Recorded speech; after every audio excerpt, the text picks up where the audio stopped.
Welcome back to the Caleb Adamo channel. Today what we're going to be doing is we're going to be doing a roundup of all the albums that I listened to in August. Well, not all of them, but some of the albums that I listened to in August, and I'm going to give my thoughts, opinions, comments quickly on them. I'm going to give you a score for most of them, and it's just going to be a bit of a recap video for everything. I know it's September now, but everything that I did listen to in August, most of the things that I did listen to in August, or the things that I wanted to at least comment on. So what we're going to do is we're going to go through it album by album. We're going to start with the album Good Things by Dan and Shay. This was probably the worst thing I have listened to all year. This was a terrible album. I thought it was completely a waste of time. I hated the songwriting. I hated the production. Now, I don't hate Dan and Shay. I've enjoyed plenty of their songs before, and the only redeeming qualities or the only redeeming tracks for this project were 10,000 Hours and I Should Probably Go to Bed, which both tracks I believe were released as singles before the project came out, and I think they were good songs, and I think that Dan and Shay clearly can write a good pop tune. I just think the rinse and repeat formula that they had on this album with these really basic pop country ballads, dance songs, they were just really flat and really uninspired.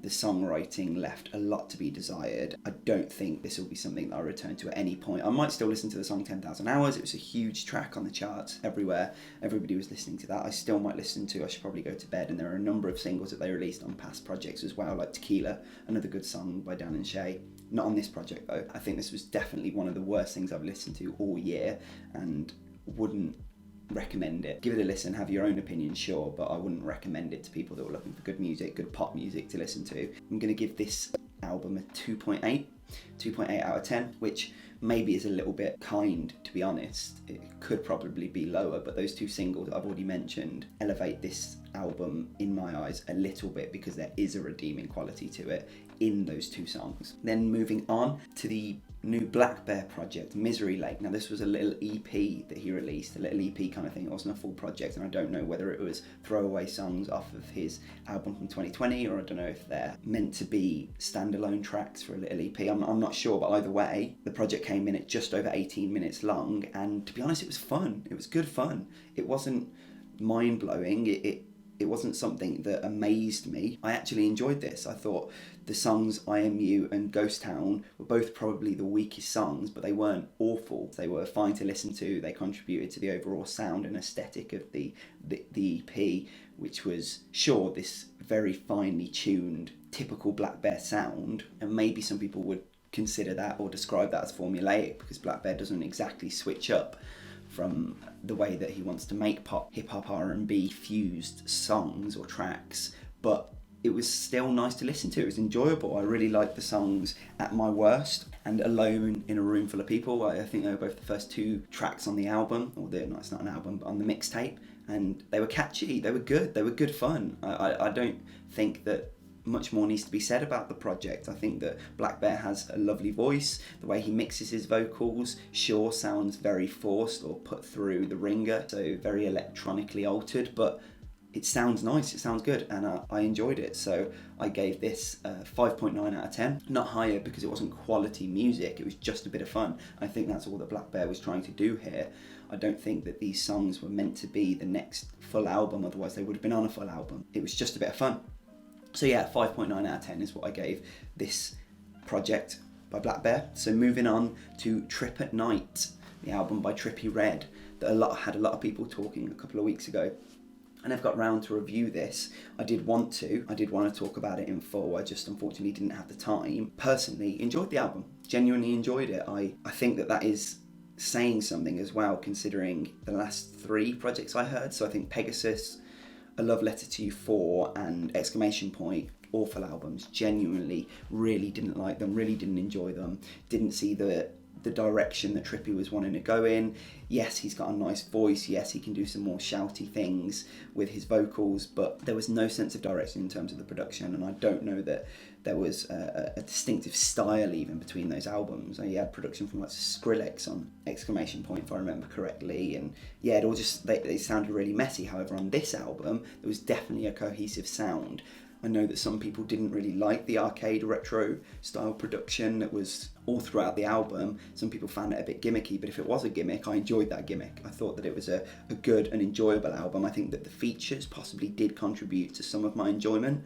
I think that we got really good features from Drake, which was a feature that was added after the album was released. It was still a good feature, he sounded good on it. We had the likes of Ski Master Slump Guard, we had posthumous releases from XXXTentacion and Juice WRLD, both who gave actually really quality contributions to the project. I don't know if Trippie had worked previously with these artists and held on to the tracks, but if so, it sounded good, it sounded really good, and I felt like Trippie had the most charisma from his point of view as well, in terms of his contribution to the project. I think that he had the most charisma I've heard from him in a long time, and I actually really enjoyed hearing Trippie on this. 6.4 out of 10 is the rating that I gave this. I keep all of my scores and I give a short kind of rundown or analysis of each album I listen to on the app Music Board. Not a sponsor, but definitely check it out, Music Board, if you haven't. It's a really awesome app that helps me kind of store and keep all my thoughts and opinions on different albums that I've listened to in one place. So I really like that. But yeah, so 6.4 for Trip at Night by Trippie Redd. Then moving on, we had the new Suicide Boys project released in August. Long-Term Effects of Suffering. Another good album, another decent album, an enjoyable album, an album that I listened to while I was out running a couple of times and genuinely enjoyed it. I think the nightmarish, heavy trap influenced production worked, as it often does for them, well with their heavy, impactful delivery, really deep, bassy, gravelly tones in their voices that they use, the energy they had between them, because obviously Suicide Boys is made up of two members. They bounced off each other well, and I think that innate ability to switch up sounds and styles because there's two artists on one track works really well for them. That being said, I do think I would like to see Suicide Boys working with some artists in the future. I think that the likes of even Trippie Redd, who we were just talking about, I think that if he'd have handled some of the choruses, some of the hooks on some of the songs, I think that would have made this album even better. I think it would have made it even more enjoyable. The likes of Denzel Curry would be really nice to hear on some of their tracks.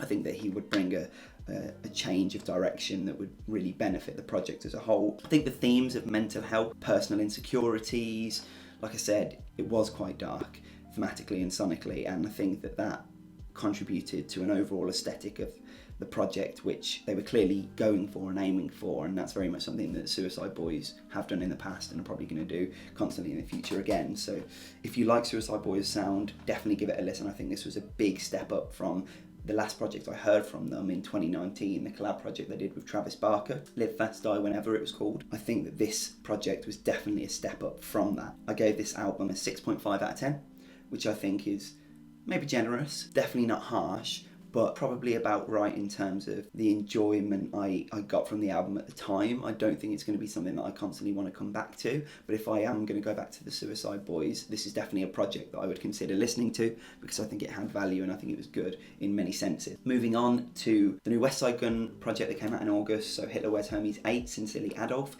Now we've done a full review of this album already on the channel, so go back and check that out if you haven't. I'll hopefully link it down below in the description, so if you want to check that out, have a look. I still think it's a good listen. It's simply not something that I'm personally going to come back to all that much, and if you want to find out my score, the score that I gave it, the rating that I gave the album, then again, yeah, follow the link in the description and go check out that video. Then moving on, we had the new Grip project released in August. I died for this. This was his, I believe, first release on Shady Records, signed to Eminem's label.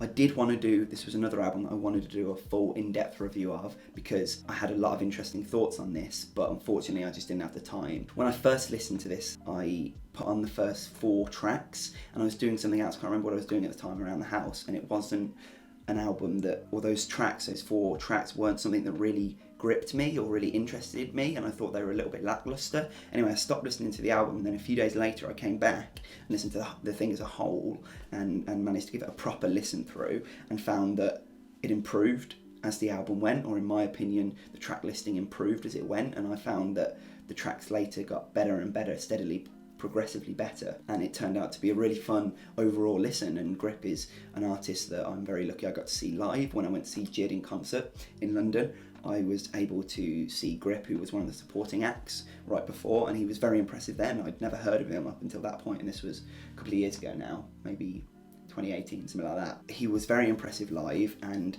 he seems to be constantly impressing with projects. This is going on from Snubnose, which was a mixtape that I really enjoyed back in 2019, 18, something like that. I can't remember exactly, but this album, focusing on this, I thought that the production was really interesting, a little bit zany, something that was constantly switching up, changing, progressing. Often the songs didn't sound the same. Often he was going for a kind of crazy and wacky production style throughout the album, but it was good. There were lots of beat switches, lots of developments of the beats. They didn't get stagnant, they hardly ever got boring. I think that Grip, his delivery, his flows, sure, they're very Kendrick inspired, or it seems like they're very Kendrick inspired, which I heard somebody else saying as well, and I just want to establish that that's not a negative. You're going to be inspired by Kendrick. He's one of the greatest artists or hip-hop artists of this generation anyway, so maybe of ever. So I heard the Kendrick influence, but I like Kendrick and I like his delivery and flows, so this worked well. I don't think it was a rip-off, I just think it was influenced by. So enjoyed that from Grip. The track Walkthrough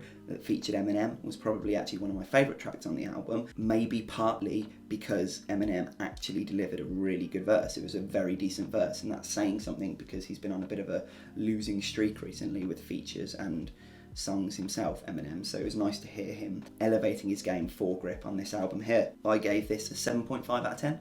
7.5 out of 10 is how I was feeling about this album. I think that's probably fair. It's not the best thing I've ever heard, but it is very good. It is a very good album, and 7.5 is a very good score. I don't know if this will quite make it on my end of year list, but it's definitely a project worth checking out if you like some hip hop with a little bit more variety in terms of sounds in it. So yeah, moving on to the new Boldy James album that also came out in August, or mixtape album, I'm not sure if it's a studio album, but called Bo Jackson. There's not much to say about this album. It was great, it was brilliant. So it was produced almost entirely, or maybe entirely, by The Alchemist, who is fastly becoming one of my favourite producers around at the minute. The way he crafts such beautiful, gorgeous beats is so impressive, and I love the kind of orchestral string sounds he used. I love the vocal loops he uses. His drums, the live drum sounds, are always really crisp and really almost perfect. So I think that Boldy James coming in on this sounding heavy over this production, over this Alchemist production, sounding heavy and grueling with his slowed down delivery, his very meaningful delivery and approach to rapping works so nicely. I'm really glad that Boldy has joined the Griselda Boys, and I'm hoping that he becomes more of a regular on a lot of the Griselda tapes going forward. But I did enjoy this. The song Brick Mile to Montana was probably my favourite track on the whole thing. It featured had a really good feature from Benny the Butcher, another Griselda member, one of my favourite Griselda members, who brought absolute fire in his verse. I think that there was a really eerie, creepy beat to that song, and it stood out to me as maybe the best song on the album. I gave this an 8.1 out of 10. I think that it was very good. I was very impressed with it, and I can't wait to see where Boldy goes down the pipeline. So yeah, 8.1 was how I'm feeling. Now, I've already mentioned Benny the Butcher because he was featured on the Boldy James album, but Benny also released a project slash mixtape slash EP this August just gone called Pyrex Picasso. Now, something I wanted to point out with this is the album cover is really, really good. It is a really, really good album cover. It's probably here somewhere.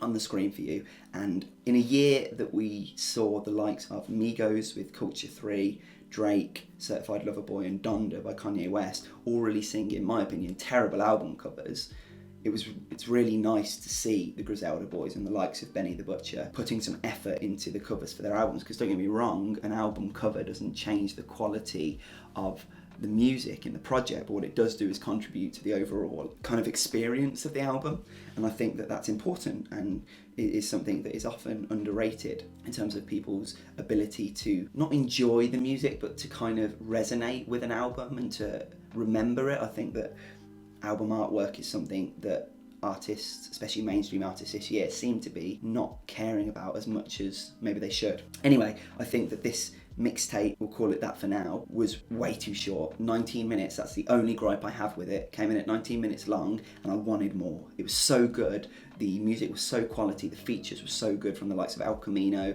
Benny's rapping was brilliant, the beats were amazing, the heavy piano keys that were littered throughout the whole project. It was so good, I just wanted so much more, and it's just such a teaser. I know that he released a couple of projects already this year, smaller projects, but I'm looking for that next studio album from him, and I can't wait till we get that. So an 8.0, so an 8 flat out of 10 is how I'm feeling on this album. It was really good. I just need more from Benny the Butcher in terms of quantity, not quality. The quality's there. And then the last album that I wanted to touch on very briefly was the new Kanye West Donda album. Still, I'm loving this album. It's actually gotten better for me since I first listened to it. I'm really enjoying it. If you want to hear my full thoughts on this, check out my initial reaction / review. Again, I'll link it down below next to the West Side Gun link and review. If you want to hear my thoughts in depth, in full, go check out that video. I also, a few days ago, released a video where I ranked the track list for Donda from my least favourite song all the way to my most favourite song, and I don't want to give anything away, but go check that out. And also, I'm not going to say the rating on this video because I want you to go back and check that video out if you don't already know it. Still, it is a very good album. Kanye is very impressive.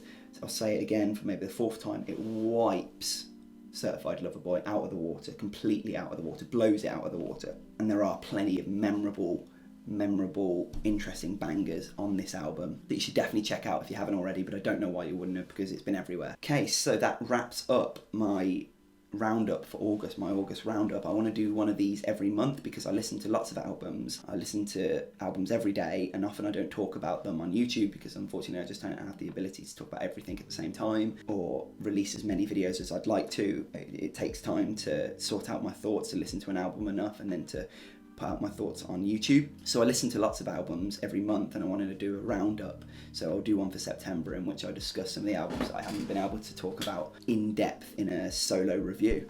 So if you enjoyed this, please drop a like on the video, please subscribe. If you're new around here, it'd be awesome to see some new faces. Leave a comment down below with your opinions on my opinions. Let me know if I was waffling, let me know if I was making any sense. All right, take care, see you later.